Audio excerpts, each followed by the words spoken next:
Mr Wormwood, the great car dealer. Matilda's parents owned quite a nice house with 3 bedrooms upstairs, while on the ground floor there was a dining room and a living room and a kitchen. Her father was a dealer in second-hand cars, and it seemed he did pretty well with it. "Sawdust," he would say proudly, "is one of the great secrets of my success, and it costs me nothing. I get it free from the sawmill." "What do you use it for?" Matilda asked him. "Ha ha," the father said. "Wouldn't you like to know?" "I don't see how sawdust can help you to sell second-hand cars, Daddy." "That's because you're an ignorant little twit," the father said.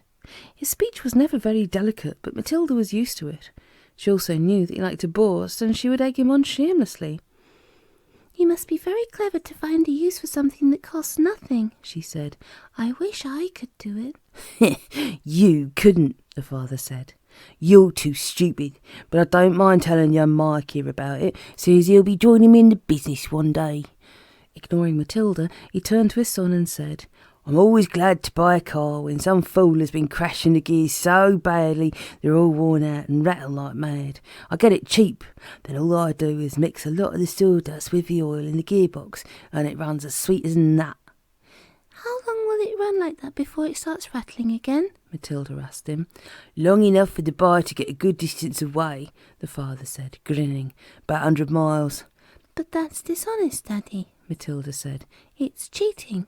"No one ever got rich being honest," the father said. "Customers are there to be diddled." Mr Wormwood was a small, ratty-looking man whose front teeth stuck out underneath a thin, ratty moustache. He liked to wear jackets with large, brightly coloured checks, and he sported ties that were usually yellow or pale green. "Now take mileage, for instance," he went on. "Anyone who's buying a second-hand car, the first thing he wants to know is how many miles it's done, right?" "Right," the son said. "So I buy an old dump that's got about 150,000 miles on the clock. I get it cheap, but no one's going to buy it with a mileage like that, are they? And these days, you can't just take the speedometer out and fiddle the numbers back like you used to 10 years ago. Oh no, they fix it so it's impossible to tamper with it unless you're a ruddy watchmaker or something. So what do? I use my brains, laddie, that's what I do." "How?" young Michael asked, fascinated. He seemed to have inherited his father's love of crookery. "I sit down and I say to myself, how can I convert a mileage reading of 150,000 into only 10,000 without taking the speedometer to pieces? Well, if I were to run a car backwards for long enough, then obviously that would do it. Numbers would click backwards, wouldn't they? But who's going to drive a flaming car in reverse for thousands and thousands of miles? You couldn't do it." "Of course you couldn't," young Michael said. "So I scratch my head," the father said. "I use my brains. When you've been given a fine brain like I have, you've got to use it. And all of a sudden the answer hits me. I tell you, I felt exactly like that other brilliant fella must have felt when he discovered penicillin. Eureka, I cried. Got it." "What did you do, Dad?" the son asked him. "The speedometer," Mr Wormwood said, "is run off a cable that's coupled up to one of the front wheels. So first I disconnect the cable where it joins the front wheel. Next I go to one of those high-speed electric drills and I couple that up to the end of the cable in such a way that when the drill turns, it turns the cable backwards. You got me so far? You following me?" "Yes, Daddy," young Michael said.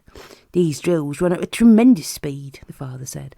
"So when I switch on the drill, the mileage numbers on the speedo spin backwards at a fantastic rate.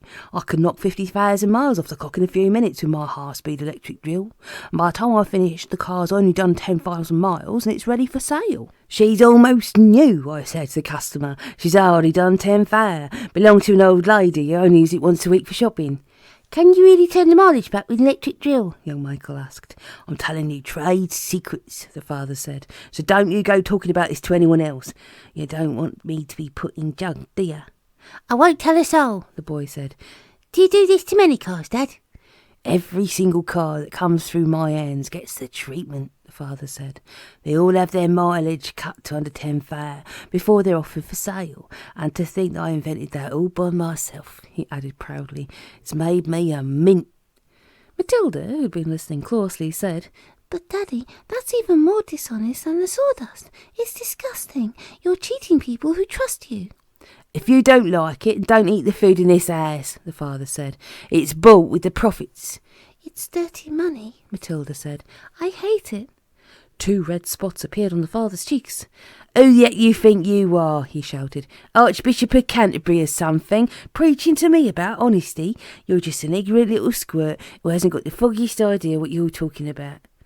"Quite right, Harry," Mother said, and to Matilda she said, "You've got a nerve talking to your father like that. Now keep your nasty mouth shut so we can all watch his programme in peace." They were in the living room eating their suppers on their knees in front of the telly. The suppers were TV dinners in floppy aluminium containers with separate compartments for the stewed meat, the boiled potatoes and the peas. Mrs Wormwood sat munching her meal with her eyes glued to the American soap opera on the screen. She was a large woman whose hair was dyed platinum blonde, except where you could see the mousy brown bits growing out from the roots. She wore heavy makeup, and she had one of those unfortunate bulging figures where the flesh appears to be strapped in all around the body just to prevent it falling out. "Mummy," Matilda said, "would you mind if I ate my supper in the dining room so I could read my book?" The father glanced up sharply. "I would mind," he snapped. "Supper is a family gathering, and no one leaves the table till it's over." "But we're not at the table," Matilda said. "We never are. We're always eating off our knees and watching the telly." "What's wrong with watching the telly, may I ask?" the father said. His voice had suddenly become soft and dangerous. Matilda didn't trust herself to answer him, so she kept quiet.